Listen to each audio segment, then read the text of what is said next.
Now, the once gorgeous mansion in the Hollywood Hills, but today it is completely covered in graffiti. Squatters have taken over this abandoned property, and fed up neighbors have been calling 911, but the eyesore remains. And wait till you hear who owns it. Here's Jim Murray. It's a shocking thing to see, a once beautiful mansion now defaced with graffiti after it was taken over by squatters and vandals. The estate is perched on famed Mulholland Drive in the Hollywood Hills. Not long ago, the property was worth $6.5 million. Look at it today, a total eyesore.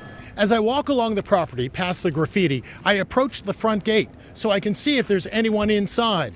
I soon discover there isn't even a front door to this mansion.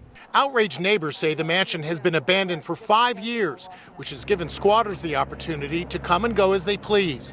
And here's a stunning twist. According to property records, the mansion is owned by John Powers Middleton, a well-known Hollywood producer. His father is the billionaire John S. Middleton. Neighbors say every time police clear out the squatters, more return in just a matter of hours. Right around here, we found needles and drug stuff. And are you worried for your safety? Yes, I am. We're terrified of a fire. It's a county-wide problem Team 10 has been following for months. Vacant homes sometimes turned into squatter houses, others party houses. A crisis that has led to vandalism, fires, and now a death of a 12-year-old in National City. Tonight, Team 10 senior investigative reporter Jim Avila reveals the frustration across neighborhoods and for the cities tasked with their safety. This house on Cotton in the Choyas View neighborhood of San Diego is vacant and a mess, inhabited by squatters who would not answer the door when we trudged through the piled-up trash to knock on every door. It's just day in, day out. Across the street, neighbor Noah Ham assures us they are there, a constant nuisance, ruining the quality of life in this quiet central San Diego middle-class neighborhood. We earn our stuff, we work hard for our stuff. Having it taken away by people, that just don't deserve it, is kind of degrading in a way. This abandoned house on Cotton is just one of 75,000 vacant houses in San Diego County, according to Axios. And what happens when you call the police? Nothing. They report it and they say, okay, we'll send somebody out, and nobody ever comes. Such was the frustration across town in North Park on Dale Street, where neighbors to 2 abandoned houses filled with squatters, as many as 20 at a time, made life a nightmare for those around them. I'm seeing people naked walking around. I mean, everything from sexual solicitations that just happened to a friend of mine, to nightly encampments, feces, urine, dangerous and loud fights, territorial threats. It's just not safe right now. The city says it worked as quickly as possible. The mayor's office telling Team 10 in a statement today, there are legal limitations to what the city can do to private property without giving owners ample opportunity to abate. These procedures are there to protect people's rights.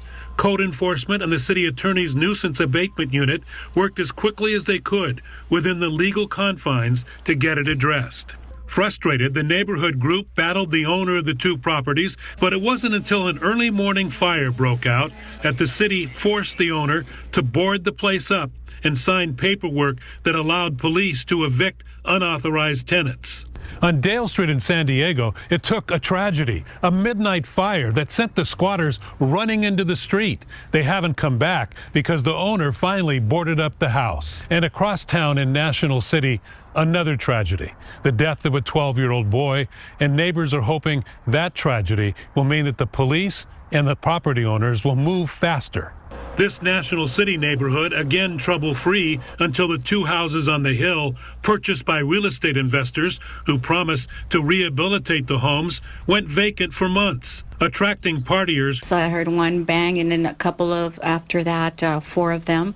Now Carmen and her neighbors are just the latest in San Diego County, worried about their quality of life, plagued by squatters who have changed their neighborhood. We thought we were safe here. We talked to our neighbors, but since this happening, we're questioning now. It's like what's going on with the properties and what's going on with the owners. It's a battle being fought across the county as city officials look for ways to work with and in some cases force property owners to secure their vacant houses before tragedy strikes. Caught in the act, how one woman stopped a group of squatters from moving into a vacant home she owns. Good evening, I'm Jackie Parks. And I'm Todd Carley. 23 ABC's Mark Christian is live tonight from a home in Oildale where those squatters were trying to take up residence. Mark?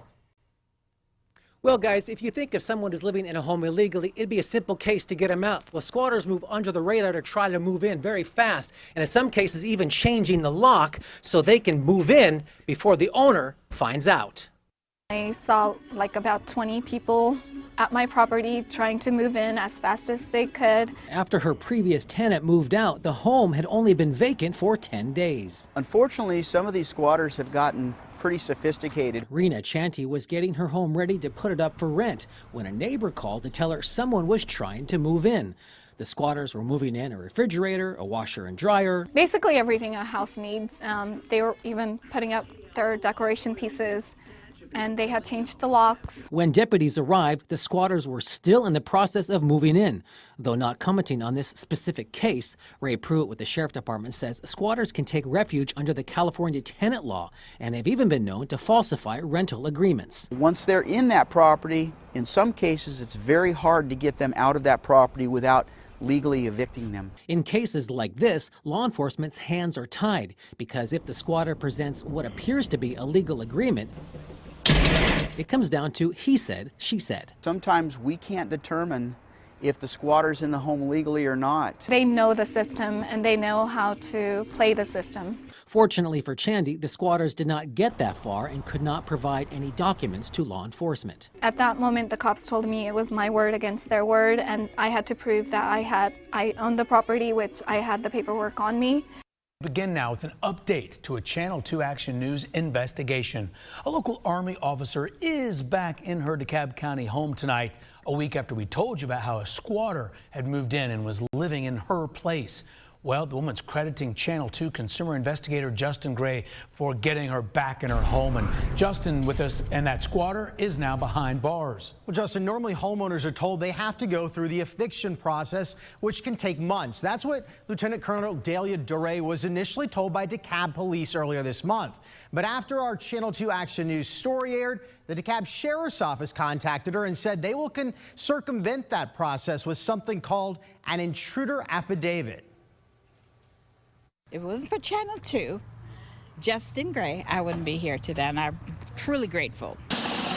Look at all the stuff pulled out of this DeKalb County house. The alleged squatter, Vincent Simon, had only been in the home a matter of weeks, but you can see he had really moved in. Even his dogs had to be carted out. Our Channel 2 Action News photographer was there, camera rolling, as Simon was moved out of Lieutenant Colonel Delia Duray's Ellenwood home by order of an intruder affidavit. Just as I finished renovating, you leisurely moved in like it's yours. No.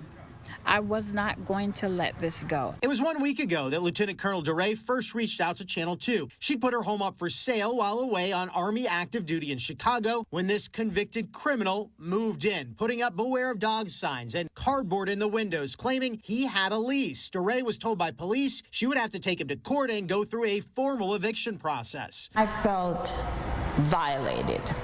Had I not been serving my country, I would have been in my home. But this week, Duray got to see Simon led out of the house in cuffs. Vincent, your time is up. It feels good when you can return the home back to their homeowner. Police found a gun and suspected ecstasy in the home. You can see the giant gun safe Simon had brought in. As a convicted felon, he legally cannot have a firearm. He attempted to show us the lease.